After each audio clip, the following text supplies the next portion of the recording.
Listen, it's shocking. It's written about in the book of Revelation. Could it ever happen? The answer is, unfortunately, yes. Total population control. Bill Binney says that's what the National Security Agency wants. He should know. He was technical director of that agency and worked there for more than 30 years. He became one of their top analysts, perhaps the best code breaker in America, before he resigns because of their domestic spying programs. He's with us now from Washington. Bill, thank you so much for being with us. We're glad to see you.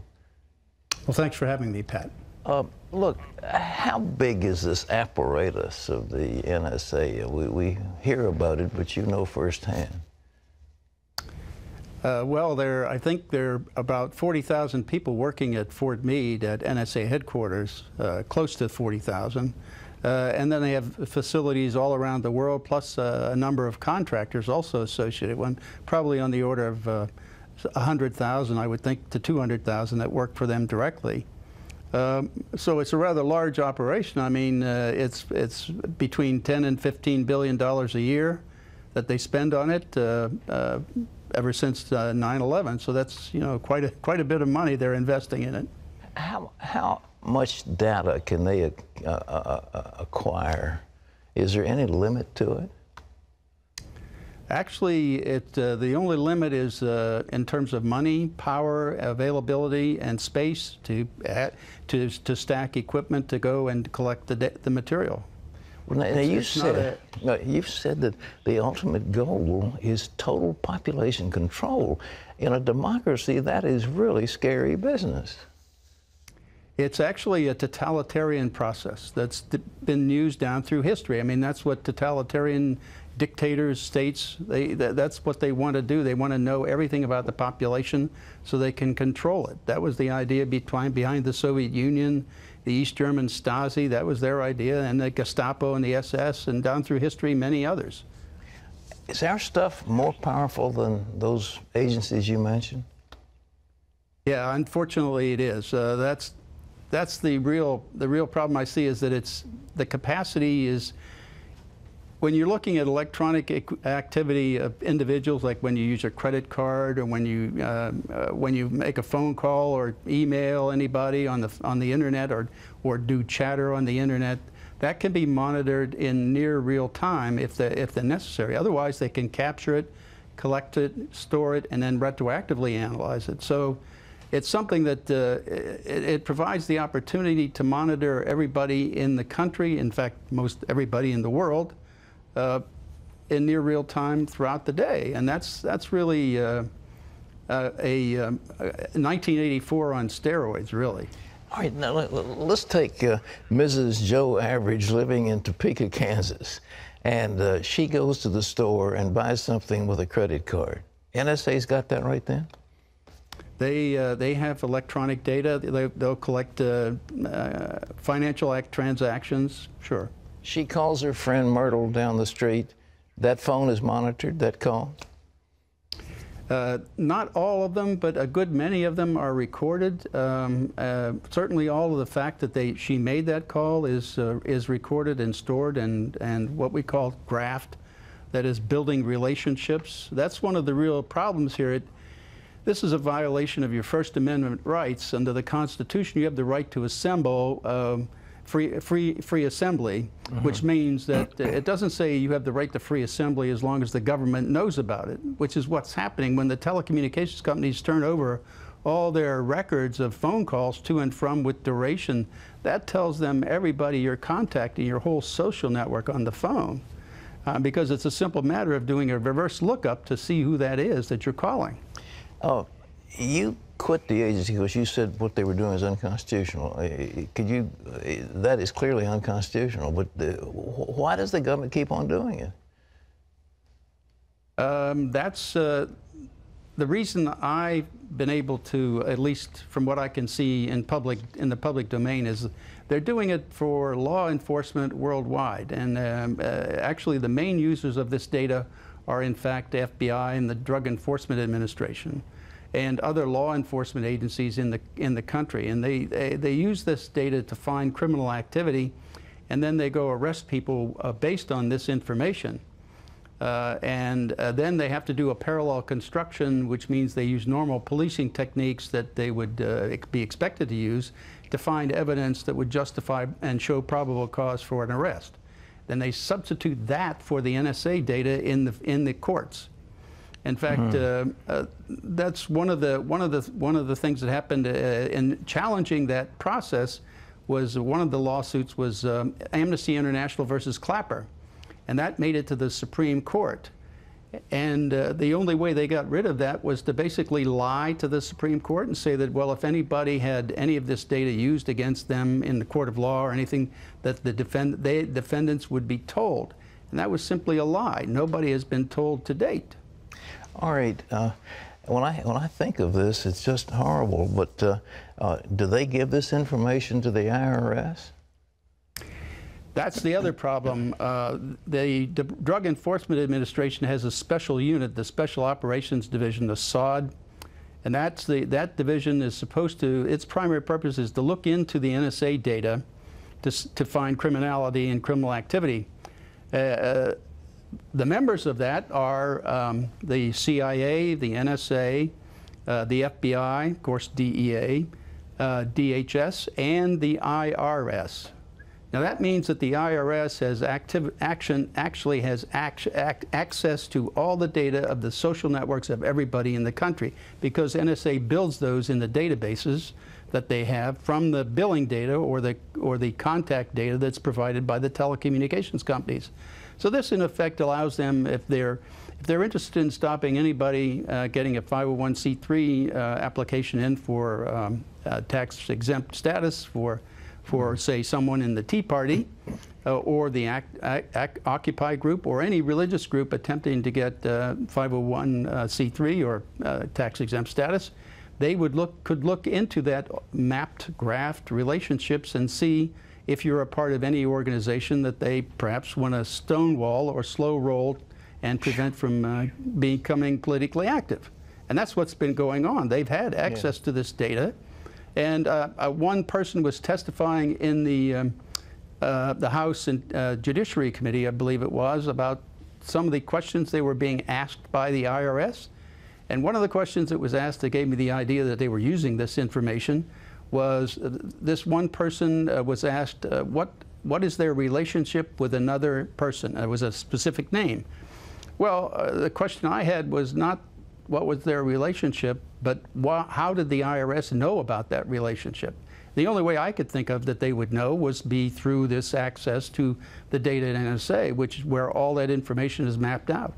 So what you're saying is the NSA slips this stuff to them, they read it, get a clue, and then they go through their normal procedures and act like they didn't get the information, but they got it from another source, so they pull the wool over Congress. You know, the congressman, yes, go ahead.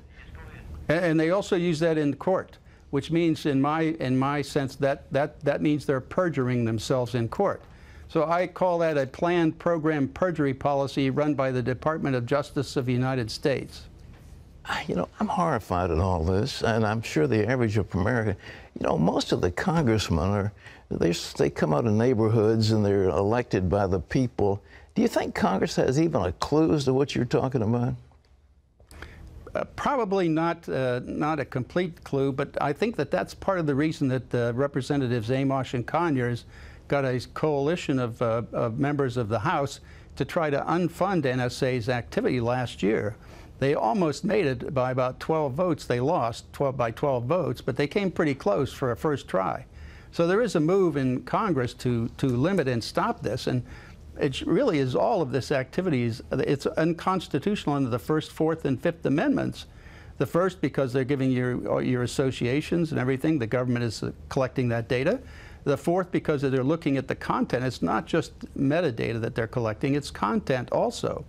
And the fifth, because they're using data that the content of data that you pass between your friends and neighbors and use that against you in a court of law.